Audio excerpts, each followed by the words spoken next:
السلام علیکم ملګرو، افغانستان کې دلته ښه راغلاست. خدای چې روغ جوړ به ښه جامې پتن یم.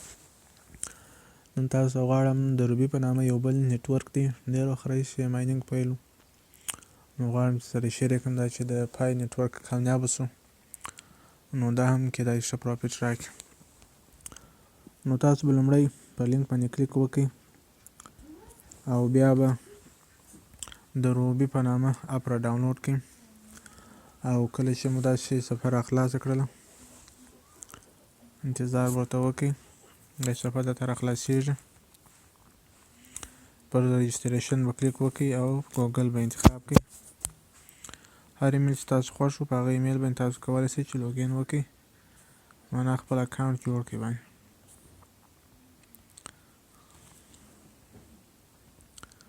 زه غواړم چې په دې ایمیل باندې رجسټریشن وکړم.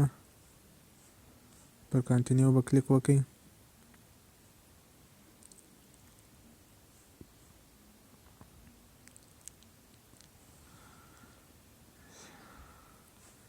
یوزر نیم هلته ورته انتخاب کړئ.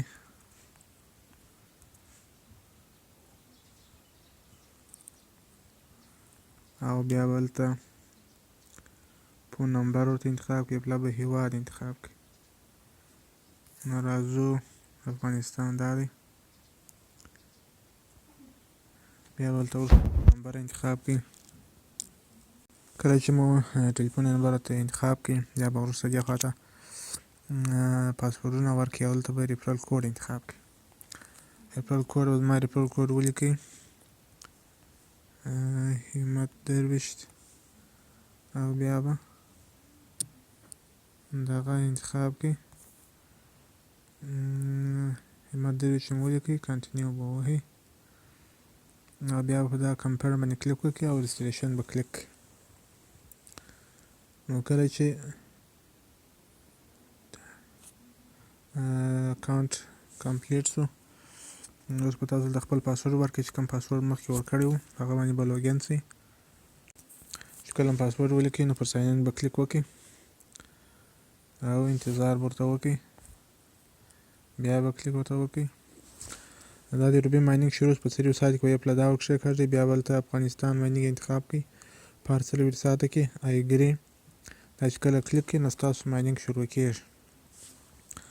نو اوس د ماینینګ سپیډ ډېر لږ دی، 0.6 پر اور باندې تقریبا سپیډ راځي.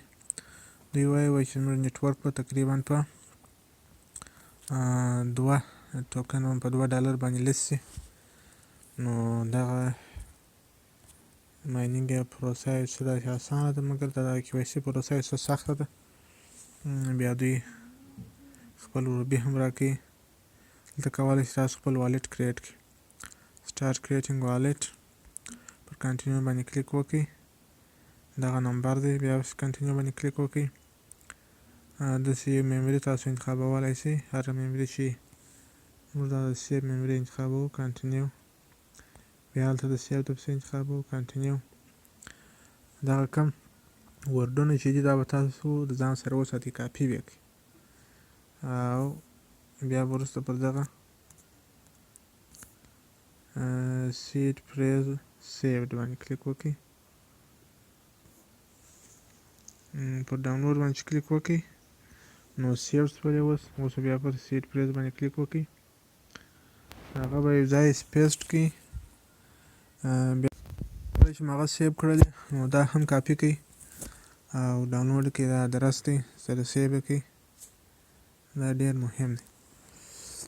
او دغه کیوټي کوډ که هم کوئ پروا نه کوي، سره ډاونلوډ یې کړئ او سیو یې کړئ. سیوډ باندې کلیک وکړئ نو ستاسو والټ جوړه شوله. دلته ستاسو والټ ده، کولی شئ په دې والټ کې بیا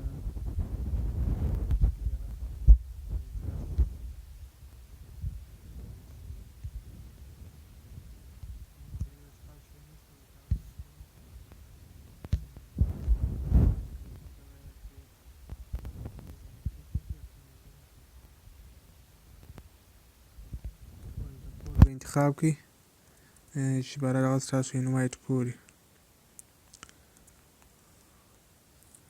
دا دې ما انتخاب کړئ اپډیټ اوس تاسو انوایټ کوډ هم پې تاسو نو بالا تاسو کولی شئ چې ماینینګ وکړئ د KYC لپاره بیا تاسو ته دغه راځي انویټیشن راځي بیا تاسو وروسته KYC کوئ د یو هفته د یو چا KYC نه کېږي نور نو د داسې پرې ماینینګونو لپاره زما یوټیوب چینل سره سبسکرایب کړئ او واتساپ او ټلګرام هم سره جوین کړئ